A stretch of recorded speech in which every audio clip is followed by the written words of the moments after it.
and that's going to be timeless movies, right? Movies that are talked about now, that were talked about in the past, and will be talked about for generations to come, right? Pioneers, so to speak, pioneers in film. So, and the one thing I will, so before we start this, sure. The what I perceive as a timeless movie / never-ending story comes from one of these books that I have. It's called The Anatomy of Storytelling, or The Anatomy of Story by John Truby. Okay. He was, really high up in the industry back in like the early 2000s. And anyway, he has a big chapter about the never-ending story. And the big takeaway about... Like the movie or just a never-ending story? No, yeah, just what a never-ending story Gotcha. is. Gotcha. And how it's constantly rewatched, and how someone, like us can just watch it today and then tomorrow and then just have that desire to keep on watching and also to experience new things. Right. And the big takeaway is that at the end of the movie, if the protagonist has a new reveal or new direction in life that kind of gives you an emotional connection to that character and makes like the desire or the thrill to want to succeed further, and like it makes you want to just go back and watch the story and watch the journey. It's just a motivating technique involved with it. Right. So They're definitely out there. Yeah. And we're going to go through our picks, but we're going to go through by genre pretty much, right? So we're going to start off with horror. And I think if you're a horror movie fan, or if you're just a movie fan, you know this movie. It's The Exorcist. That movie will forever be one of the scariest movies of all time. And not only is it the scariest movie of all time, but there was a lot of things in that movie where, they took things to the next level, right? They kind of pushed the envelope a little bit. Their use of practical effects in the film are very effective, because obviously if you go practical, the film's just going to look more real, right? So that was just a big thing for The Exorcist that really just drove it home for me. I've only seen the movie once. That's all I need to see it. I just need to see it one time, because whether you were scared from it or not, it scared the living shit out of me. So, yeah, I mean, I just looked it up. It came out in 1973. Yep. So that's how many decades? 5. 4, 5? It was coming on 5. Yeah. The movie's in 3 years, it'll be 50 years old. And just like you said, it still scares the shit out of you. So, 100%. And I think the craziest thing, if you look up like the background of it, they had a priest on set and stuff like that. A lot of the actors and people involved with the movie experienced like supernatural things happening around them. Now, that could have easily have been done for the hype around the movie, but I know for a fact that the main star, the one who plays Reagan in the film, Linda Blair, today is fucked up from that film. Like, she has a lot of PTSD. She still has nightmares from the film. Like, she is messed up. Really? Yes. And that right there just shows you the sheer, just the power behind the film itself and everything that went into it. Right? So, definitely timeless. Did you ever, Wizard of Oz? That whole conspiracy behind that? With the hanging. Yeah. The guy in the background. Yeah, you see like the shadow. Yeah. If you look in, there's so many just bizarre. Right. And like the craziest thing about that is specifically, if you look further into like the remastered stuff like that, that is taken out. But if you look at the old original copies of the film, you could see the shadow. Yeah, it's so strange. And I think they said it was like a light hanging off like a wire or something like that, like it fell off like a bracket and it was just hanging not there. When it's just legs dangling there. Yeah, but if you look at it, it literally looks like somebody is hanging, and right. it's eerie. You know what I mean? So it's creepy. It's very creepy. So a lot of stuff like that, but The Exorcist, like a lot went into the behind the scenes of it. A lot of shit happened after the movie's released, and it even got a few sequels which weren't as successful or powerful as the first, but. Yeah, The Exorcist is definitely a timeless movie for sure in the horror genre. It's in my list too. Good. Next is comedy. Comedy. And for comedy, I'm going Ferris Bueller. Easily. Yeah. I would 100% agree. The reason why is because I think it was 1980. Yeah, it was an 80s movie. I would say early 80s. Yeah. I'm a big sucker for coming of age films, that genre. Of course. Because everybody can relate to it, right? It doesn't matter what decade you grew up in. Right.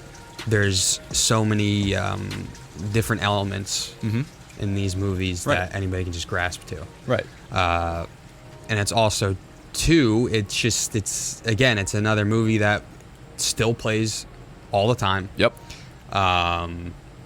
Well, the movie was made in 1986, and the fact that It's 1986. the fact that even today it's still very entertaining. Right. And That's what I'm trying to say. Like the Right. comedy of it still lives up to what our Right. sense of comedy is right now. Right, but You know? but even if you take away the comedy elements of Ferris Bueller, it touches on a lot of other things. You know what I mean? Like the relationships in the movie are solid. Right.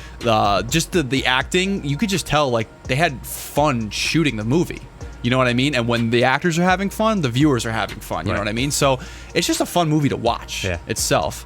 Favorite scene all time is when he's at the parade. Yes. Singing Classic. Shout. Classic.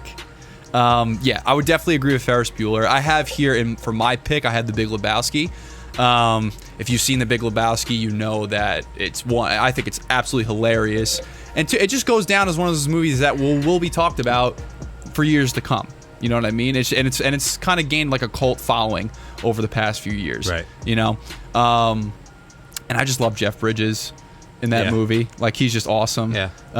Okay. So think about this: The Big Lebowski, and then look at Avengers Endgame. How they just basically made Thor Lebowski. Yeah. Exactly. Right. Like Avengers Endgame. Like It's still Even- lasting even- on to 2019. right. Even Tony Stark mentioned like, oh, like easy there, Lebowski. Right. You know, to Thor. It's just that right there just shows you like that it had an impact, Right. and it's continuing to have an impact today. Which is that's why I had picked The Big Lebowski, and I love the movie itself. So, okay, so we're on the action genre now.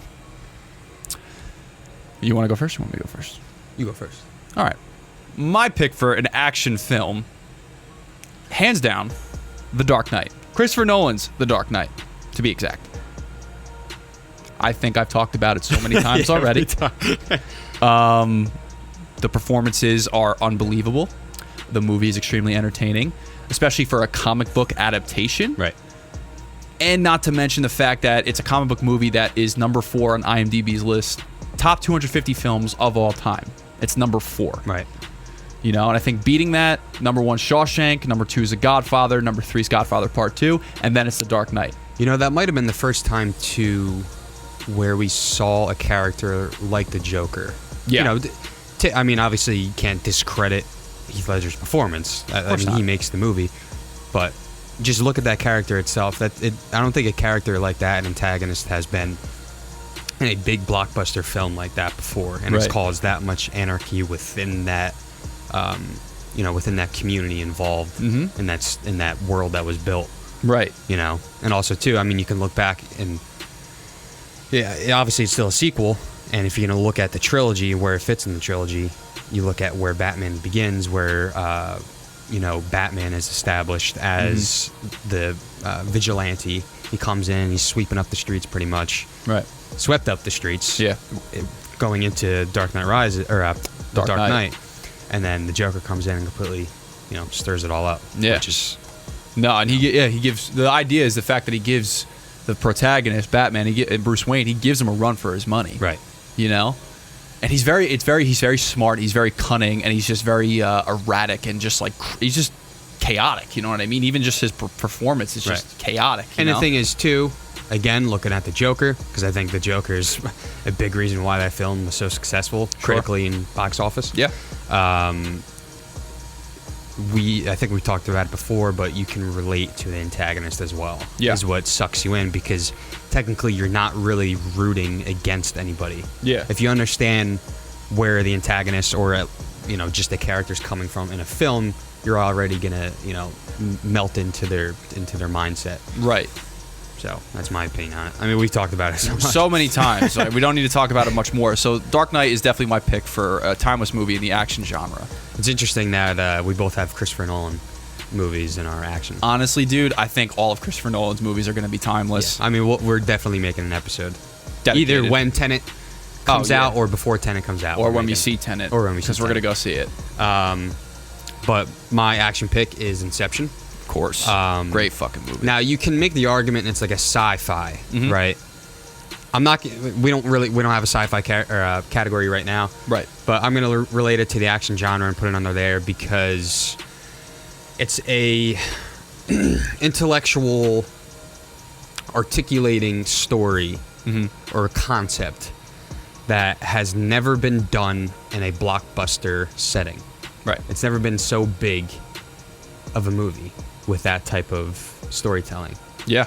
You know, it deals with layers, it deals with dreams. It was rolling the dice on him, you know, with Warner Bros. Basically giving the green light to him. Obviously, he has Leo and that whole cast attached to it. Right.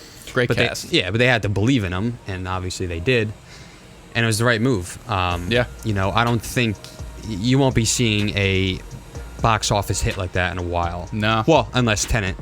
Right. It turns out to be something like that. Right, But and- that's what I'm trying to compare it to. Right, and the You know? time, and you got to think the timing of Inception when it came out, right? Inception was between The Dark Knight and The Dark Knight Rises. Right. 2010. Yeah, 2010. I think Dark Knight was 2008, and then Dark Knight Rises 2012. Yeah. So Inception was right in between those two films, and the movie, like you said, it just challenged. Well, not I shouldn't say challenges, but like it's just a very intriguing topic. You know, with the dreams, the layering of the dreams, things like that. But like it challenges the viewer, right? Because obviously you have to be on your toes while Right. you're watching it, and it's just extremely entertaining. Right. You know, and all the performances are just incredible. And that's the thing Believable. too, is like you see this big Hollywood formula, which we're going to talk about, you know, Yep. franchise versus originals. Right. And it completely just breaks the ground of it.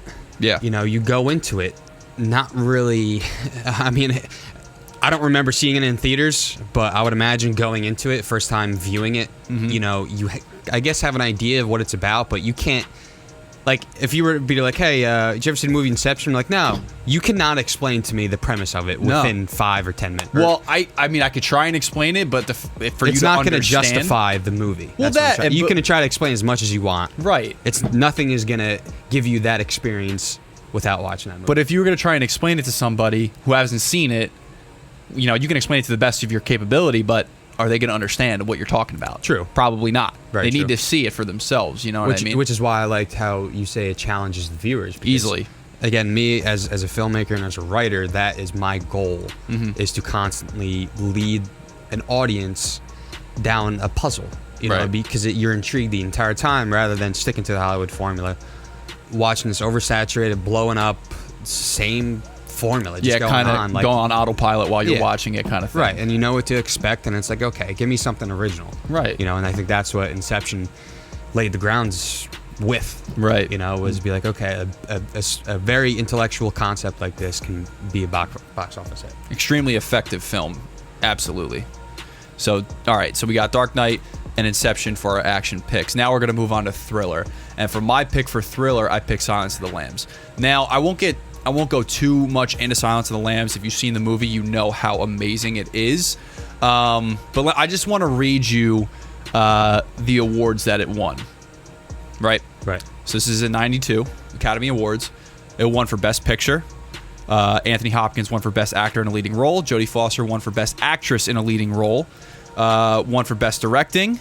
And it won for Best Writing. So that right there, that track record at the Academy Awards, you pretty much cleaned house for all the big ticket items, right? Like, to me, that's ultimate. That is an ultimate movie. You win for writing, directing, your actor and actresses win for Best Actor and Actress, and then you win for Best Picture. Right. How do you top that? You don't. No. That right there tells me that this movie will be talked about 50 years down the road. Yeah. And just, you know, and if you've seen it, you just know how amazing the film is. Anthony Hopkins is extremely gripping as a cannibal Hannibal Lecter. You know, and Jodie Foster does an extremely good job of succumbing to Hannibal's first of all, his cunningness, his cleverness, and just the manipulation behind it. You know, Jodie Foster plays this FBI agent who's supposed to be, you know, strong-willed and extremely, you know, intelligent. And you just see the manipulation that Hannibal has on her, and it's intriguing to watch. Right. You know what I mean? It's awesome. It's a great movie, and that's my pick for thriller. Okay, so my thriller pick is the classic Jaws. Yeah, Steven can't beat it. Spielberg's Jaws. Can't beat it. Now, going through film school, Right. I think I watched that movie 2 times, actually. In your classes. In my classes Right. to study the story analogy. Right. Now, the one big takeaway from Jaws, Steven Spielberg was 26 or 27 Wow. when he comes out and makes this movie. Yeah. The biggest the start of blockbuster summer hits. Jaws, if you look back, Jaws is what made what summer blockbusters are. Right. You know, and if you're not a big movie person, in the summer is when the big money makers basically come out. Right. You got your superhero films, your from your your Tarantino films, your Nolan films, like that your big ticket movies come out. And to me, Steven Spielberg is the godfather of cinema / blockbusters. Right. He's a pioneer. Because you think about when that movie came out, which was 1975, you can probably look at every movie since then to now, to present, and just, again, look at the formula of blockbusters.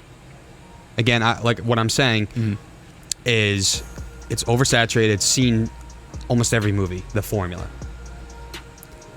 But when Steven Spielberg came out with Jaws, it was so original at that point. So he's basically the father of what a blockbuster movie is. Right. You know?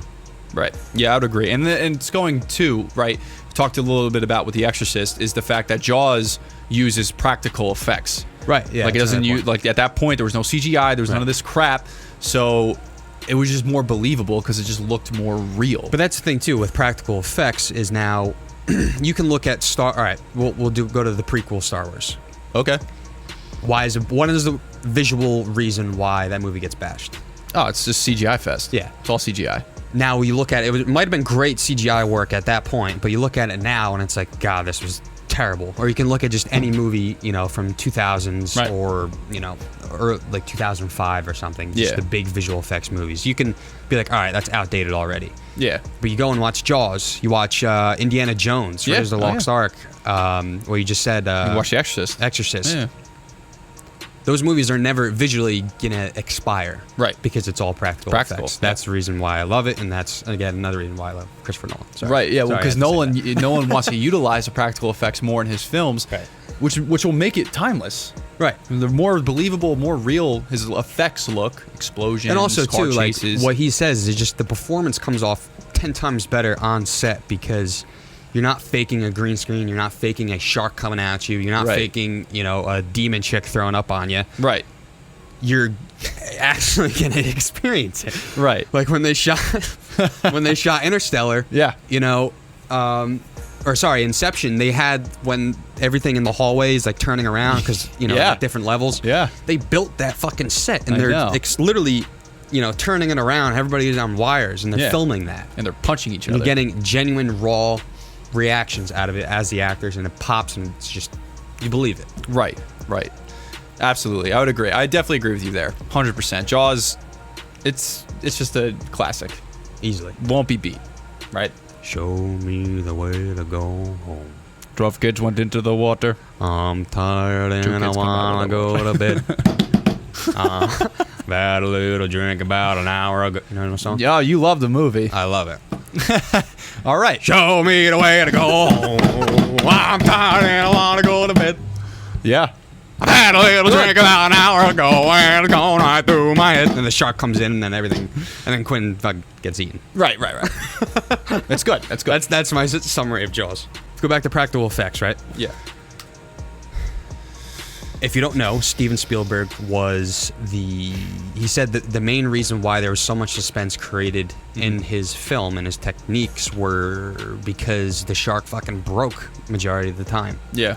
And when you see the shark, obviously, it's like, all right, if a kid is watching it right now and they see it, like, oh my God, it's so fake. How do you think that's scary? Right. At the time, maybe it might have, popped a little bit more, might have been more realistic because it just wasn't, really seen in Hollywood, maybe.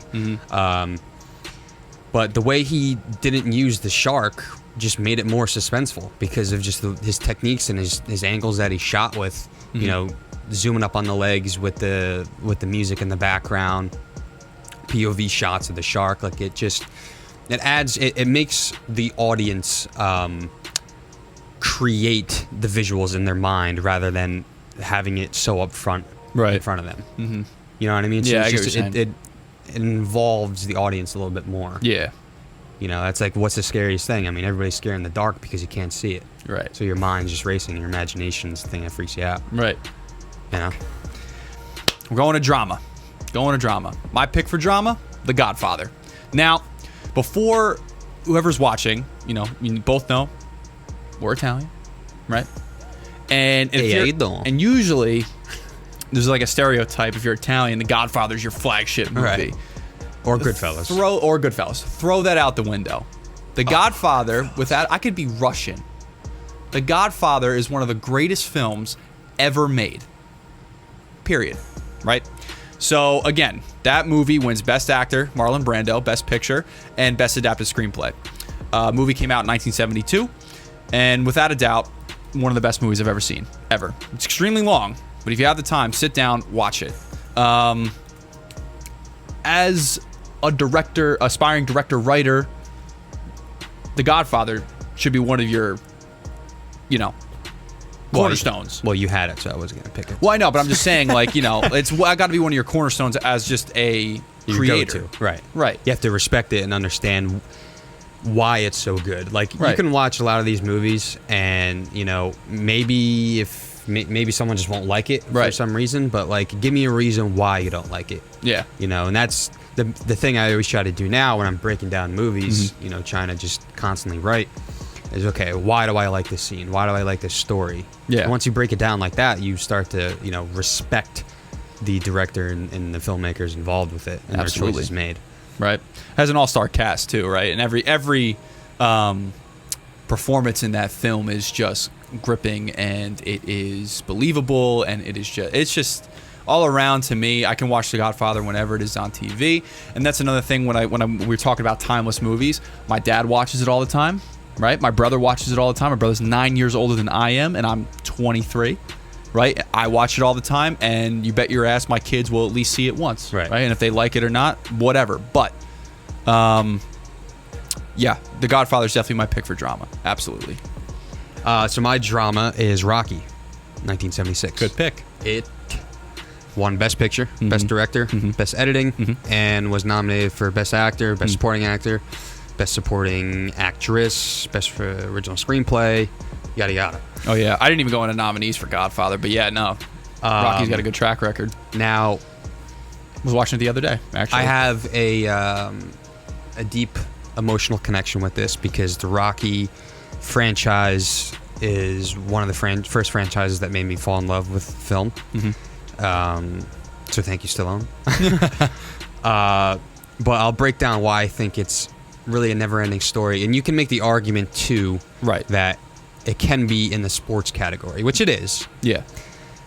But if you take the sports element out of Rocky, my opinion, I think it's still a Rocky film. Like, it's still the same exact story, and it's still the same arc that the protagonist goes through. Yeah. You can put Rocky as I don't know, the best sailor or something. That's the terrible analogy, but right. he has a certain desire, and it's not necessarily like you just take the boxing out of it, and it's just the journey he took, the emotional and physical journey that he went from nothing to almost everything. Right. I think that's the thing that stands out. Yeah.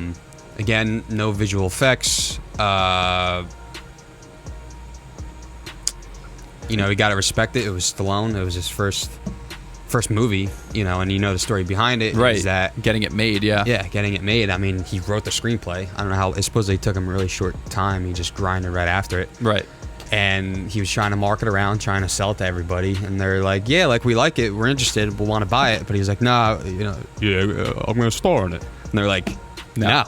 Yeah. Like, look at your face, like, no. Yeah. Like, yeah, I'm getting out of here. But then he finally sold it. Take it to someone else. Yeah, get someone else, man. I'll do what y'all do. But yeah, so then, I mean, he stuck to his guns. He sold it and acted in it, started it, and it was the best movie of his entire life, as you can see. Yeah. No, yeah. Rockies is an absolute classic, and I but also too, hold a special place in everyone's heart. You could think about the franchise that went on and all the movies that come after it. But again, back to my point where what a never-ending story is. Think about the ending of the first Rocky. Right. He starts from nothing and is going against everything, Apollo Creed. Right. They tie at the end. Yeah, but he puts up a fight of his life. He puts up a fight of his life, and it's just the thing that resonates at the end of that movie, where he's going to be once those credits stop. Right. Like where that character is going to be. Right. You know, that's what that's what lives on Right. within an audience. And I think what's so great about Rocky is the fact that, you know, he's the underdog the whole time. And at the end of the movie, he proves himself. He proves himself, but he doesn't win, right? So Right. how does that make sense? How does someone prove himself but not win the fight? But that's what makes Rocky so effective. The fact that he doesn't win, but he proves himself. Right. You know, and it's that what you were saying before, how, you know, life kind of goes on, but you know for a fact that he's going to keep pushing and keep grinding until he wins. Right. And then Rocky 2 comes out and he wins. Right. And Rocky 3, Rocky 4, Rocky 5, Creed Rocky 1, Creed 99, Rocky in Oh, yeah. space, Rocky. Rocky in space. Rocky versus the Martians. Hey, what are you doing? Meow. Rocky versus Darth Vader. Hey, you got a breathing problem? You're gonna have a breathing problem after I'm done with you. That's good. Moving on to the last genre, we have sports. Now, We Rocky- both have the same movie. Rocky could be in Rocky sports. could be, yeah. But It is, but technically, yes. Yeah. But I would say it's definitely a good pick for drama. And we left it up for this movie. right. And it's The Sandlot. Yep. We were both baseball players, right? So automatically, movie has a special place in our heart. But I think the reason what makes The Sandlot so timeless is not only does it capture or, you know, kind of grab everyone's attentions and hearts, but look at your parents, right? Look at your father. He probably had the same experience as the kids in The Sandlot, right? Going to a backfield somewhere, you know, dirt field, playing baseball with his friends all day around or all day long, and you know, if they lost a baseball, it was like the end of the world kind of thing. You know what I mean? So There's one baseball they used. one baseball, exactly, right? So I think for that reason, right, like it just captures the hearts of your parents. It captures your hearts because the movie just has a lot of heart in itself, right? And I think if I were to show it to my kids, even though the movie takes place, I think in the 1960s, if I'm not mistaken, 1950s, 1960s. Probably, yeah, 50s or 60s. 50s or 60s, right? I still think my kids would get enjoyment out of it. Yeah. You know what I mean? And that's just that just shows you like that the movie is timeless, right? Right. Even kids nowadays, right? Kids that are younger than we are, kids that are in middle school, high school, you know, if they've seen The Sandlot, they love The Sandlot. Right. What's not to like about the movie? Again, goes back to what I was saying about Ferris Bueller, the coming of age film that Right. every person, you know, every guy can just go back and relate to. I would imagine they had some type of, you know, childhood like that going around. Sure. With the kids around the neighborhood. Yeah. You know, getting all dirty up and everything. Yeah. Great Scrapes movie. from the streets and everything. you know? Right. It's just, yeah, The Sandlot goes down to me as one of the best sports movies of all time. And it's such a comfort film too. Exactly. And Yeah. it's one of those movies where if it's on TV, I'm watching it. Right. I'm watching every time it's on. Yeah. It's just, to me, that's just one of those movies. So, like, Sandlot will go down in history as one of the best heartfelt films of all time. It's got a lot of heart, you know what I mean? And it's fun, man. Just a good time. Like, you will not, like, there's no bad vibes in The Sandlot. Yep. You're watching that movie, and you're just like, wow, I love this. You're watching Love it. Squints making moves. Oh, I'm the lifeguard. Fucking guy. Wendy Peppercorn. I have, Damn you know, I stud. got a shirt in high school from Routine Baseball. I'm and it wearing said- routine right now. Are actually. you? Yeah. Oh, good shit. Look at Is this. that? Oh, it's the Clint Beastwood shirt, right? Beastwood shirt, yeah. You love that. You love that. Clint Beastwood. But I had one that Awesome said shirt. Wendy Peppercorn is a dime. Yeah. You know, and that just goes to show you right there. Like, you know, even clothing brands are like, you know, let's reference the Sandlot. You know, and it's just great movie. Great fucking movie. Great. I was Great movie. actually Squints for Halloween one year. You were. And my girlfriend was Wendy Peppercorn. There you go. There you go. So you pulled moves on her, I would imagine. Didn't work though. Ah, damn it. All right.